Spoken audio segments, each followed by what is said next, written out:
Good morning, good morning, good morning, sis. How are you? Good morning. I'm going to talk to you all for a few minutes, and what I'm going to ask of you and tell you, you're going to have faith to believe and to receive it. First, in Matthew 31, you can read this. It says, "The kingdom of heaven is like a mustard seed, which a man took and sowed his field, which indeed is the least of all seeds, but when it grows, is greater. The herbs become a tree." I bet you didn't know that. All it takes is a mustard seed, and that thing's gonna grow. It just takes believing it.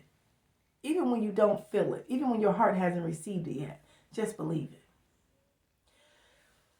First, I want to give you all sort of an example. I don't know how many of you all watch Freddy Krueger, A Nightmare on Elm Street when you were younger, but I did, and I was afraid of that man. Do you hear me? I would be over my grandmother's house, like walking on the side of the wall, making sure, like, my back to the wall, because I didn't want Freddy to get me. And if I watched that, I would be afraid to go to sleep because that's how he got you in your sleep. That was crazy to me. He got him in their sleep. I'm talking about magnifying things and sometimes making things significant that are not. As a kid, we were scared because that was a scary thing. But when I grew up, girl, I found out there was nothing but a man wearing an old sweater and knives on his finger, okay? It was nothing to be afraid of. So all those years, I was afraid and really making myself afraid because I didn't have to watch it. I know it's a lot of you out there like that. You're bringing things in your life that you really don't have to inherit. Well, like I said, I was afraid of Freddy Krueger. I don't know what your scary thing was like when you were younger, but mine was Freddy because he could get you in your sleep, like I said. And it's like for years I watched that because I was trying to find out, like, why does Freddy get stronger? Why does he keep on coming back? Why do they keep on having these different sequels and stuff like that? Wouldn't you know that what kept him alive was fear? But once they found out that fear kept him alive, they took their power back. They took their power back. And that's what I want to talk to you all about right now. I want to talk to you all because some women, and like I said, I'm never exempt, okay? Because I'm going to say, me too. There are certain times in my life, even now, I have to check myself and be like, okay, Donna, get it together. Okay, God's got this.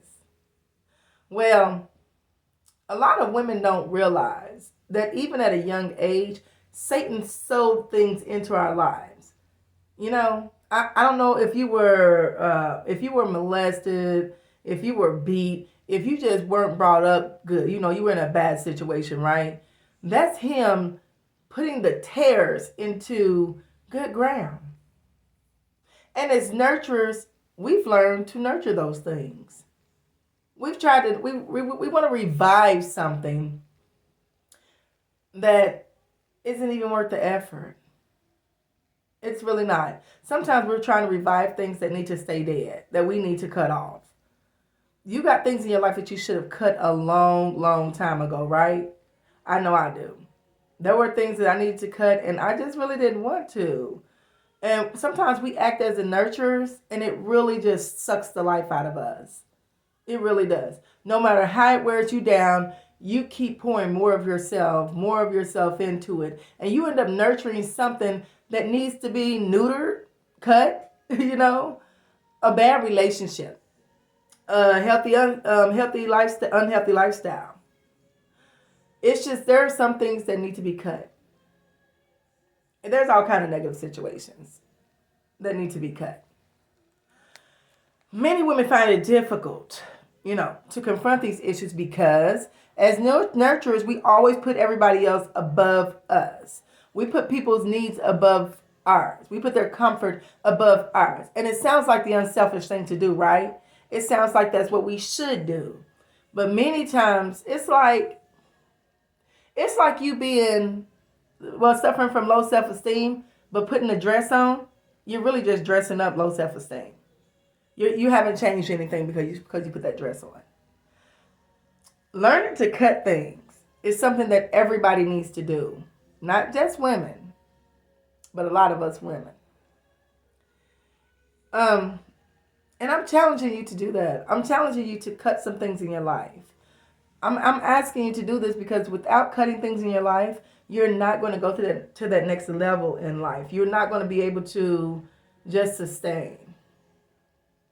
A lot of things that you're holding on to, like I said, it's just some things that you are holding on to and you are making worse in your life.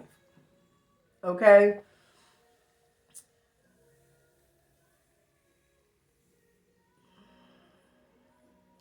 What I did find also is that when you cut things in your life, it takes their power. There's no way that something can hurt you if you're not giving energy and power to it. There's no way. Let's say, let's say a bee, okay? If a bee stings you, yes, once they sting you, that stinger is gone. They're not able to hurt anybody else, okay? So even though that bee is there, it can't harm anybody else. It's like things you don't have to worry about once you cut something, because that stinger, it's been cut. It's been taken. The bee may still buzz. It may seem like it's still full of life, but it can't harm anyone else. It's also the same thing. Let's say you were molested. Let's say you were molested when you were younger, and that man was castrated, right? Castrated meaning they cut it off. Nobody's going to be afraid that a man who is castrated is going to harm them, right? That's how important it is. Cutting some things off in your life is so important. It's important because that's what's going to help you just forget about things. Like, believe it or not, you can get past what you've been through. You really can. You can get past what you've been through. And God wants to cut those fears and doubts in your life. He wants to make them unimportant, but you won't let him. It's just like you're babying those things. You're like, oh, I've had this pain for so long. I'm used to this pain. Pain is what I know. Pain, even though pain is what you know, you don't have to live it, sis. You don't. You don't have to live it anymore. Cut some things off in your life. One of my things is, and I was just telling my niece this, in my life, I will cut you off if you give me the scissors. Sometimes people give us so many reasons to cut them off, and we continue to go in that. We continue to keep talking to them as far as, I'm not saying be hateful, but you keep hanging with them. You know that you've been in situations because of this person, or sometimes you're not strong enough to just say no to them. So you've allowed yourself to get into so many situations. There'll be no offspring or side effects of something that you cut off. If you cut something off, your kids are not going to inherit that because they'll get to see the healthy side of you. So, once they're gone, they're like ashes blowing in the wind. And they're thrown into the sea of forgetfulness. I've said this before. A lot of times, once, the Lord has forgiven you, right? And you're like, oh yeah, but I remember when I did this and I did that. And the Lord's like, what? You're like, oh, I remember when I did this. I'm not worthy because I did this. And the Lord's like, what? I don't know what you're talking about. It is literally in the sea of forgetfulness, to be remembered no more. Sometimes